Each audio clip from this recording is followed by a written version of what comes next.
Hello guys, আসসালামু আলাইকুম। Life mission 2.0 Facebook পেজে আপনাদের সবাইকে স্বাগতম। প্রতিবারের মতো আবারও হাজির হয়ে গেলাম নতুন একটা ভিডিও নিয়ে। আজকের এই ভিডিওতে দেখাবো যে এক মুঠ ভাতের যে কত দাম একজন অসহায় মানুষের কাছে, একজন গরিব মানুষের কাছে।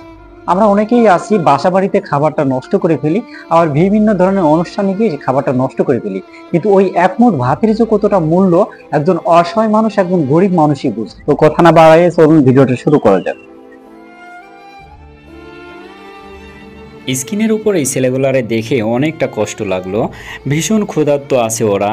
বৃষ্টি যেমন চৈত্রের শস্য ক্ষেত্রে জ্বালিয়ে দেয়, ঠিক তেমনি ওদের ক্ষুধার্ত জ্বালা প্রতিনিয়তই দেহের মধ্যে জ্বলতে থাকে।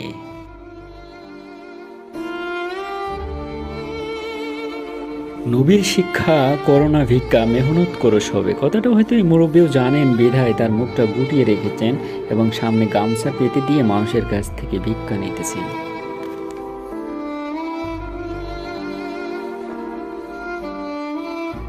আমি এই মানুষটাকে অনেক কাছ থেকে দেখেছি, তিনি ভিক্ষা নিচ্ছিলেন, আবার দূর থেকে আমি ভালো করে লক্ষ্য করে দেখি তিনি অনেক কান্নাও করতেছেন। একটু আপনারা ভালো করে লক্ষ্য করে দেখুন, তিনি কিন্তু কান্না করতেছেন। আসলে তারও যে একটা পেট আছে, দিন শেষে তার পেটেরও ক্ষুধা নিবারণ করার জন্য এইভাবে মানুষের কাছে হাত পাততে হয়।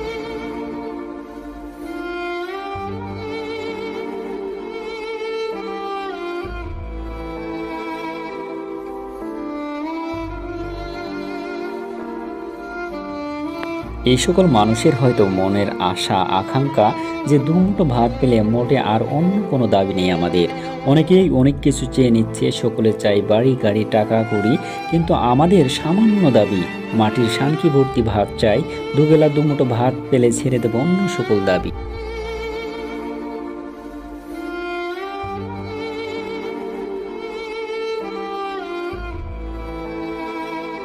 আমি আসলে এখানে অনেক সময় ছিলাম। এখানে কিছু শিক্ষক ছিলেন যারা খাবারটা খেয়ে ফেলাই দিয়েছিলেন,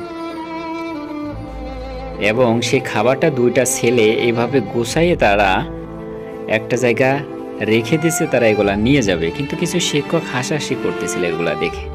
আসলে এই ভাতগুলা শিক্ষকদের কাছে মূল্য না থাকলেও এই দুইটা ছেলে হয়তো এত সুন্দর খাবার অনেক দিন ধরেই খায় না, তাদেরকে দেখলেই বোঝা যায়।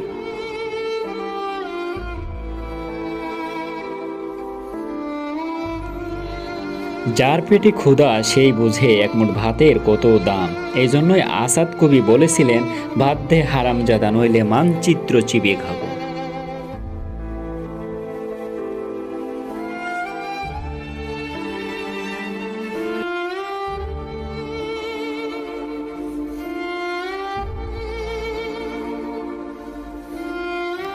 তো আজ এ পর্যন্তই, আবারও হাজির হব নতুন কোনো ভিডিও নিয়ে।